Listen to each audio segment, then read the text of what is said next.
Hi everyone, back again with another video. Today we're gonna talk about the tourist visa to the USA.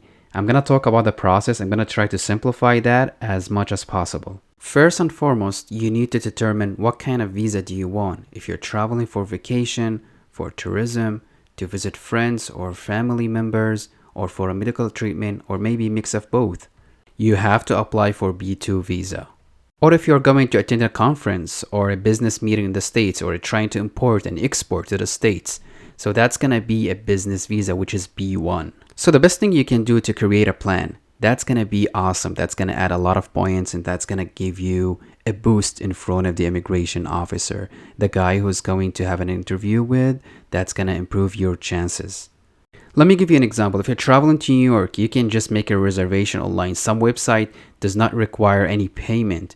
You can make that reservation just to take it to the embassy, just in case that you might be rejected, so you won't lose a lot of money. And then you can buy a ticket for a concert or a football game or a soccer game, whatever you want, and you just make that in your plan, list that in your plan, and explain each and everything. Another thing you can do to attend a cooking class or probably to improve your language intensive course, for example. So that's gonna show the immigration officer that you are really serious about your trip and you know what you're doing. And I'm gonna leave in the description box down below a link for those schools and cooking classes as well. And I highly recommend you to do not book for more than 3 weeks, because this visa is for tourism, for vacation. It's not allowed to take a long course. So what you can do, you can book at least for 1 week and you can just talk to them, tell them, hey, once I get there, I'm gonna pay for the next 2 weeks. And just in case if you got rejected, you can just talk to them and cancel and not lose a lot of money. But regarding the business visa, you don't need such a thing. You need an agreement with a partner in the States. It shows that you have a kind of business with them or you're planning to have a business with them. If you're still a bit confused about this visa, you can send us an email and I will be happy to assist you. So the first thing, you have to fill out the application form, which is DS-160, and you can find that form on the government website.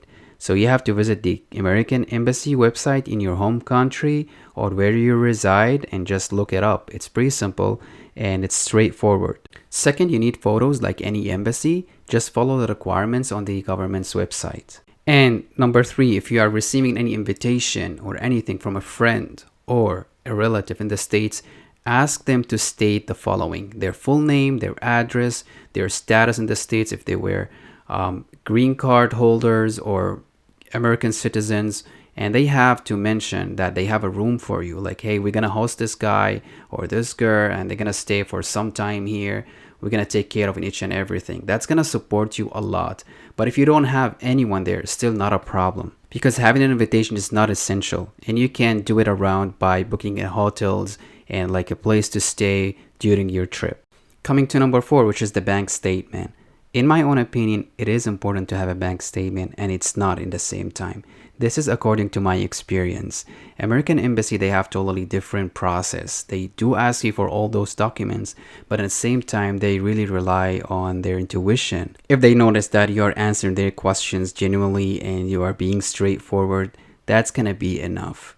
This advice for those who doesn't have much cash to deposit into their bank accounts, or maybe you can just have a joint account with your dad or with your mom and you're gonna be part of their bank account and their long transactions. Just spread out the last 3 or 6 months and that's gonna be enough. Another thing, you should show a strong ties to your home country or where you reside. Like if you have a business license or you have your own property or you have something to show, just take a copy of that, a copy of the license or copy of ownership, and take it with you to the embassy's interview. Let's recap right now. Now you have your application form, which is 160. You have photos. You have a passport, which is at least valid for 6 months. And you have strong ties documents from your home country or where you reside. You pay the application fees, which is $160. And you booked an appointment online. And the last advice that I can give you guys, if you have a long traveling history or a short traveling history, just take copies of those stamps and visas on your passport. Coming to the last part of the video, which is pretty exciting. So now if you have the American visa, you can enter other countries without visa, regardless of your nationality. You can go to Mexico using the American visa. You can go to Costa Rica. You can go to Saudi Arabia, Qatar, Albania, Cuba, Serbia, South Korea, Dominican Republic, and Georgia. You still can enter more countries than that, but it depends on your nationality. The countries that I just mentioned right now, it's for all, for just everyone. Giving you another example, for example, if you're going to Singapore, you don't need a visa if you have American visa, but that's only for Indian passports. Hopefully everything is clear right now. If you guys have any comments or questions, leave it in the comment section down below, or if you want to send us an email, no problem, just send us an email, we'll be happy to help. Have a great one and take care.